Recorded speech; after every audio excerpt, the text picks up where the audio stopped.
I think this is what the first week of training camp's all about, is some of the players who have been waiting to hear their name called to redo their deals are kind of waiting for those phone calls to come in, starting with, I think, Devontae Adams. I think Matthew Stafford's another player that needs to get addressed. We know Tyreek Hill, and, of course, Brandon Aiyuk, who keeps saying he wants to be traded. But, this is the problem with that statement, Pat. We're not the NBA. The NFL is not the NBA. You can't be James Harden in the NFL. You can't say, I demand a trade, and then Daryl Morey will trade you. Like, you could say all the demands you want, but the 49ers aren't trading Brandon Aiyuk. Okay, so D-Butt's going to ask you a question about this, I assume, here in a matter of moments. But there was a scene in Hard Knocks there where the Giants – don't give me a full Hard Knocks answer because I'm excited for the way D-Butt asked you the question, because we have been very fascinated by this. And we are very excited for you to kind of give your input on it all. But there was a scene where basically GM says, do we want to go through all the bullshit again with the Saquon Barkley, the public stuff, which leave that exact situation alone. Let's talk about just NFL league-wide.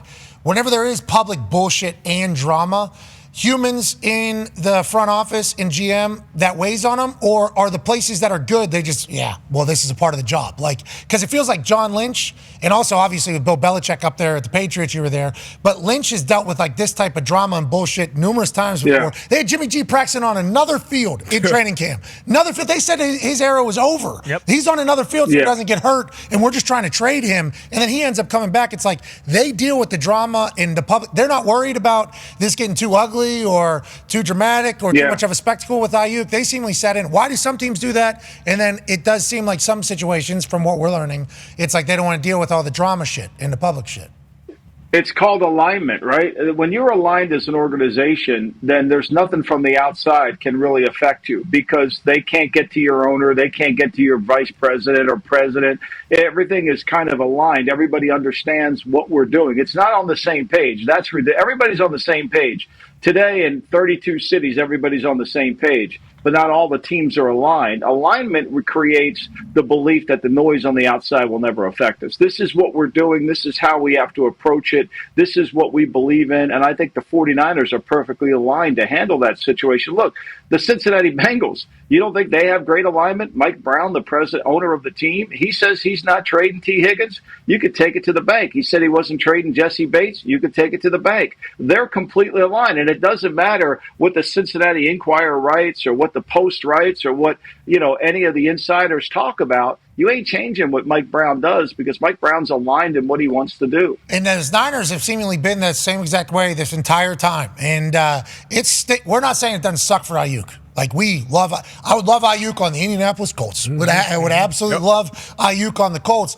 But it's just like the reality of the situation, shout out to Ryan McGee, is like in the NFL, especially in this particular case, the Niners hold the cards for the next 3 years if they want to franchise tag them twice. And it's like, that sucks. But that's what happens with a lot of great teams, is like there becomes too much, too little to be able to give. And then who gets sorted and who's kind of the odd person out. Feels like Aiyuk is that. And we don't love it, but it is just, this is Niners football. Yep. And this is kind of how it's been. But this is what was collectively bargained. This is what was, and so those tools and that apparatus that has been given to the agreement between the players and the owners and the management level is giving them the ability to have 3 more seasons with them. Now, look, here's the real rub.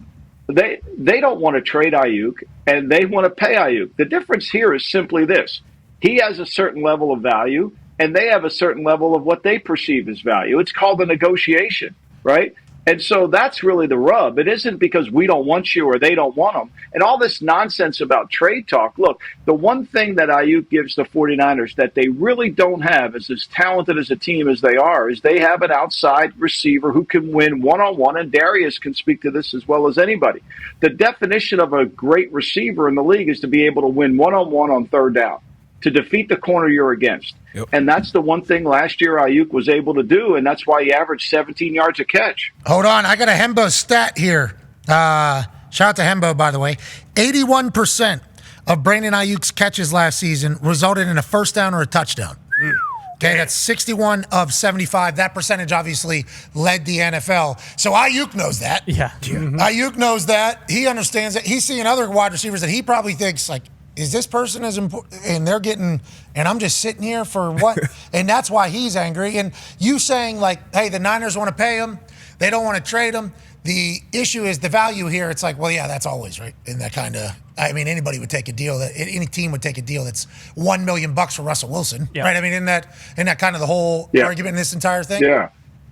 Well, and then the receiver market's kind of upside down because there's so many guys have gotten paid so much money that it's a hard market to really understand and how to define what is a number one receiver. But the one thing Brandon Aiyuk does, if I'm his agent, I'm saying, look, I am the one receiver on this 49er team that can win on the outside. We have a lot of great players, but we control the ball in the middle of the field. It's one of the reasons why Brock Purdy almost averaged 10 yards per attempt. We have great receivers once they catch the ball, yards after the catch.